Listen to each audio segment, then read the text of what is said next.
Assalamualaikum warahmatullahi wabarakatuh. Kembali lagi bersama Bincang Tribun Bengkulu dan saat ini saya berada di kantor wilayah DJPB Provinsi Bengkulu. Dan bersama saya sudah ada Bapak Kanwil DJPB Provinsi Bengkulu, Bapak Bayu Andi Prasetya, ya Pak. Iya, betul. Halo Bapak, gimana kabarnya? Alhamdulillah baik, Mbak Riris. Oke Pak, untuk bincang-bincang kali ini bisa kita awali mungkin Pak dengan paparan dari terkait anggaran nih yang ada di daerah Provinsi Bengkulu tahun ini seperti apa Pak? Mungkin bisa dipaparkan ke Tribuners. Oke, terima kasih Mbak Riris atas kesempatan dan kepada Tribuners. Assalamualaikum warahmatullahi wabarakatuh. Salam. Jadi untuk berbicara anggaran, nah ini di Kanwil Perbendaharaan Kementerian Keuangan ini memang tugasnya adalah menyalurkan dana APBN di Provinsi Bengkulu yang melalui kantor vertikal kami, Kantor Pelayanan Perbendaharaan Negara yang ada 4, ada di Bengkulu, Mana, Curug, dan Moko-Moko. Nah, berkaitan dengan APBN yang ada di Provinsi Bengkulu, itu jadi APBN ini utamanya terbagi 2, Mbak Riris. Jadi ada yang dana APBN itu masuk ke daerah APBD atau kita sebut transfer ke daerah TKD, ada juga dana yang dikelola oleh satuan kerja kementerian lembaga yang ada di Provinsi Bengkulu. Jadi kalau total fiskal yang ada di Provinsi Bengkulu untuk tahun 2024 ini sebesar sekitar 16,3 triliun. Jadi kalau transfer ke daerah itu 10,8 triliun dan untuk dana yang ke Satker Kementerian Lembaga 5,3 triliun. Untuk dapat anggaran itu Pak, mungkin daerah itu harus melakukan apa sih Pak biar dapat anggaran? Iya, sebenarnya kan berdirinya negara itu kan untuk tujuan bernegara itu ya, memajukan kesejahteraan umum, mencerdaskan. Nah, dengan otonomi daerah ya, desentralisasi, kewenangan itu ada yang memang tanggung jawab di masing-masing pemerintah daerah, baik provinsi maupun kabupaten. Nah, jika ada kewajiban dari pajak-pajak pendapatan negara yang dikumpul terpusat ini, kemudian nanti akan dibagikan ke masing-masing daerah, termasuk di Provinsi Bengkulu. Ini ada kabupaten, kota, plus provinsi. Nah, ini nanti untuk mendapatkan dana tersebut ya berbagai macam. Ada kita melihat dari pusat itu luas wilayahnya, gitu ya, jumlah penduduknya, jumlah pegawai P3-nya yang ada di sini, kemudian tantangan di sini, tingkat kemiskinan dan sebagainya. Kemudian ada istilahnya celah fiskalnya. Plus lagi nanti ada yang sekarang dengan undang-undang HKPD yang baru itu dituntut kinerja. Jadi kalau nanti daerah kinerjanya bagus, nanti akan ada juga insentif fiskal gitu. Oke.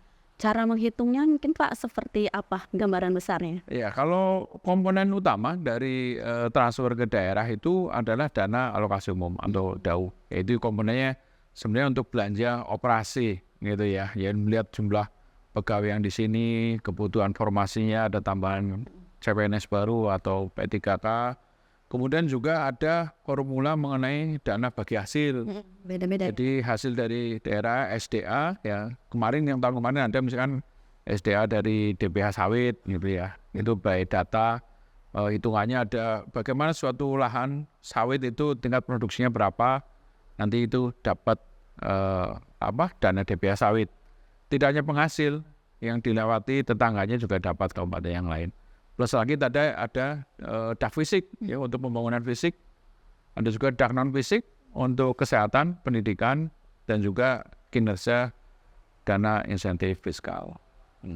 Kalau bicara sumbernya tadi Pak, mungkin nggak sih untuk daerah penghasil tambang yang gede gitu Pak, dapat juga bagian anggaran yang besar mungkin Pak atau gimana? Oh tentu, jadi untuk daerah yang punya mungkin hasil komoditas gitu ya, kalau di sini kan ada mungkin batu bara gitu ya, mungkin ada daerah lain yang sumber gas atau minyak bumi, itu juga otomatis daerah penghasil itu secara proporsional bisa mendapat proporsi yang lebih besar. Tetapi daerah sekitarnya yang bertetanggaan ya, yang punya mungkin dilalui produksi itu juga mendapatkan Ini istilahnya dari Undang-Undang HKBD ini untuk mengatasi imbalancing dari kapasitas fiskal dari semua daerah ini situ.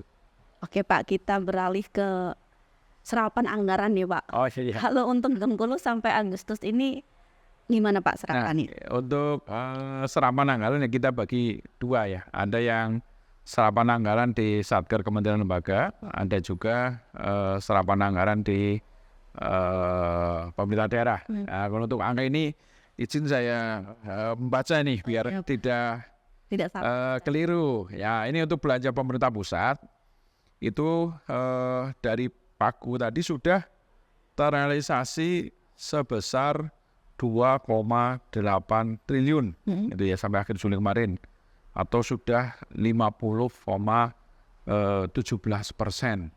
Dan ini kita bandingkan periode yang sama tahun lalu ini meningkat. Ya 20,7%. Kemudian untuk dana transfer ke daerah dan dana desa ini sudah terrealisasi disalurkan 6,13 triliun atau sebesar 56,47%. Ini juga lebih besar dibanding tahun lalu sebesar 7,48% growth-nya. Faktor penyebab meningkat Pak mungkin? Untuk belanja, nah ini kalau untuk belanja ini cenderung meningkat karena kemarin kita terdorong dengan pembayaran THR ya. Ya. Terus kemudian ada kenaikan gaji yang PNS yang operasi. Kemudian juga ada pembayaran gaji 13 itu sebagai pendorong. Plus lagi untuk belanja barang itu didorong oleh pemilu kemarin. Oh iya. Nah, itu ada belanja di beberapa satker KPU, Bawaslu itu cukup signifikan. Nah, untuk di daerah ini juga secara growth besar nih, tapi terutama di belanja dana alokasi umum. Ya tadi efek dari belanja pegawai tadi ada THR, ada gaji 13. Tetapi yang menjadi tantangan ini ada juga yang kontraksi, ya, yaitu penyerapan dak fisik. Nah, ini baru terrealisasi 21,03%. Ini ada kontraksi dibanding periode yang sama tahun lalu sebesar 10,1% untuk dak fisik. Kemudian dak non fisik juga ada kontraksi 24,0%. Ini udah terrealisasi 50,52. Jadi istilahnya kontraksi ini dibanding periode yang sama tahun lalu itu Menurun ya. lebih kecil realisasinya gitu. Itu dak fisik masih di angka 20-an tadi ya Pak? Iya, betul. Sementara tahun 2024 tinggal beberapa bulan, kira-kira bakal terrealisasi gimana? Iya, jadi untuk dak fisik kita terus lakukan koordinasi, monitoring ya. Yang utamanya kemarin kita ada perpanjangan untuk penginputan kontrak yang tadinya 22 Juli diperpanjang sampai akhir bulan Juli. Oke. Dan kita monitor itu penginputan kontrak itu lebih bagus dibanding tahun lalu. Malah bagus. Kalau tahun lalu diinput sekitar 96%, tahun ini sudah 97 sekian persen. Jadi ketika diinput kita optimis nanti sampai dengan akhir tahun insya Allah semuanya bisa terserap. Oke, kita optimis ini. Optimis. Ya 100%. Insya Allah. Tapi Pak, kalau misalnya ada daerah gitu yang dak fisiknya belum sampai 100% atau ada sanksi mungkin atau gimana? Sebenarnya tidak ada sanksi. Jadi ketika ini diinput, dak fisik kan ini sumbernya dari APBN, Iya. gitu ya. Balik lagi ya? Kalau enggak, kontrak udah diinput, ya nanti bisa dieksekusi. Tetapi nanti kalau batas berikan tahap kedua atau ketiga ini terlambat, nanti menjadi beban APBD, gitu. Ya tetap harus dibayar, teman. Jadi akhirnya beban dana APBD mungkin dari PAD-nya. Iya. Jadi Situ ya. batas-batas waktu ini nanti mohon diperhatikan biar nggak terlambat. Oke, kita beralih ke masing-masing daerah ini Pak. Iya. Mungkin ada yang serapannya paling besar atau sebaliknya gitu Pak? Iya, ada Ya mungkin. variasi ya. Variasi ini gantung kesiapan ya. Kita monitor sekilas memang terbesar di kota Bengkulu. Tapi secara rata semuanya udah di atas 50%. Serapannya memang di Bengkulu di atas 6, kota Bengkulu di atas 60% gitu. Jadi angka ini termasuk bagus lah Pak ya? Ya untuk bulan Agustus ya kita tetap optimis kalau lihat dibanding tahun lalu untuk belanja kan udah meningkat ya, udah growth-nya lebih bagus ya. Kita optimis juga.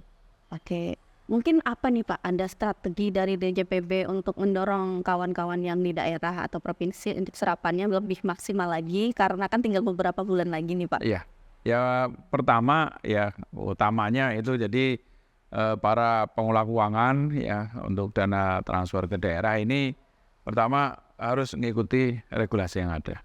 Ya, apakah regulasi dari Kementerian Keuangan, Kemendagri atau Kementerian Teknis itu dipegang. Jadi istilahnya untuk menjaga akuntabilitas, transparansinya gitu ya. Yang kedua juga memperhatikan nanti batas-batas waktu. Terus berkoordinasi dengan KPPN setempat, mitra kerja. Karena KPPN ini sebagai kuasa pengguna anggaran dari dana transfer ke daerah. Jadi penyaluran TKD ini semuanya dari masing-masing KPPN gitu ya. Dan ketiga, segera diinformasikan ketika ada kendala permasalahan. Sehingga kita bisa mungkin membantu ya untuk bisa memberikan solusi yang terbaik ya. Oke. Mungkin kita beralih ke sosoknya Pak Bayu nih Pak. Oh, iya. Sebagai seorang Kakanwil nih Pak, mungkin ada tantangan atau gimana sih untuk pengawasan anggaran di daerah khususnya Provinsi Bengkulu? Oh iya. Ya untuk di Provinsi Bengkulu memang kita istilahnya selalu alert ya, selalu waspada, tidak akan kendor. Dalam artian kita punya tantangan tersendiri ya, kemiskinannya masih cukup tinggi gitu ya. 3 Sumatera terbaik. Iya, tapi ada sisi positifnya IPM kita melonjak, bagus gitu ya.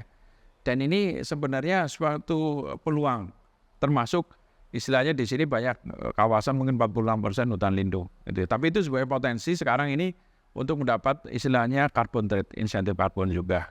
Nah, tantangan di sini ya dengan fiskal yang istilahnya dari tahun ke tahun angkanya antara 15,5 16 triliun ini cukup stagnan. Kami juga melihat dari komposisi belanjanya ya, dari belanja modal kelihatannya juga hampir melandai gitu ya sebagai faktor pendorong. Nah, ini kita pengen ya semua pihak itu mengoptimalkan nih penggunaan uang ini sebaik-baiknya. Gitu, hindari ada permasalahan hukum gitu ya. Dan benar-benar istilahnya sebenarnya mudah. Jadi belanja pemerintah ini untuk barang jasa publik gitu ya. Untuk pelayanan ke masyarakat, fasilitas seperti jalan, pendidikan, kesehatan gitu ya. Yang sering keliru kadang belanja pemerintah pusat ini masuk ke ranahnya ke private gitu. Itu yang kita lihat evaluasi ya menjadi tantangan sih.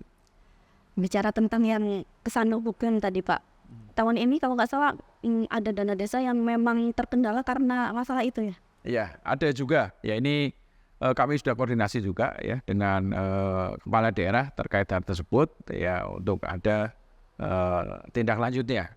Karena ini memang perlu pemahaman. Jadi ketika ada permasalahan hukum yang mengakibatkan ada beberapa dana yang akhirnya tidak berani ya dimintakan penyaluran ke KPPN, itu kan efeknya ke masyarakat. Tapi overall dari 1.341 desa di Provinsi Bengkulu secara umum itu bagus. Ya, yang permasalahan memang ada kan nggak sempurna. Ya, tapi dari permasalahan ini tetap kita dampingi, kita monitor. Kalau sekarang sudah bisa cair kah atau masih berproses ini? Masih berproses. Di salah satu desa? Iya, masih berproses. Iya.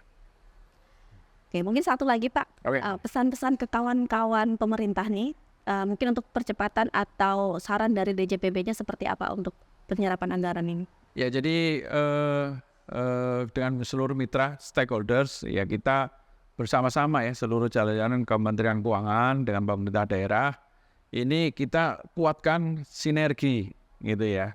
Kita saling bahu-membahu, saling menutup dan juga perlu untuk bersama-sama menggali pendapatan hasil daerahnya, local taxing power-nya. Karena dana TKD ini banyak yang sudah di-earmark ya, sudah ditandain penggunaannya, tetapi akan lebih fleksibel kalau daerah itu PAD-nya meningkat. Dan ini sejalan dengan amanat dari Undang-Undang HKPD ya untuk meningkatkan local taxing power di masing-masing daerah. Oke, terima kasih Bapak waktunya yang berbincang-bincang tentang anggaran di Provinsi Bengkulu ini ya Pak ya. Baiklah Tribuners, demikian dulu bincang Tribun kita kali ini bersama Bapak Kepala DJPB Provinsi Bengkulu, Bapak Bayu yang sudah memaparkan nih terkait anggaran yang ada di Provinsi Bengkulu kali ini. Sekian dan sampai jumpa.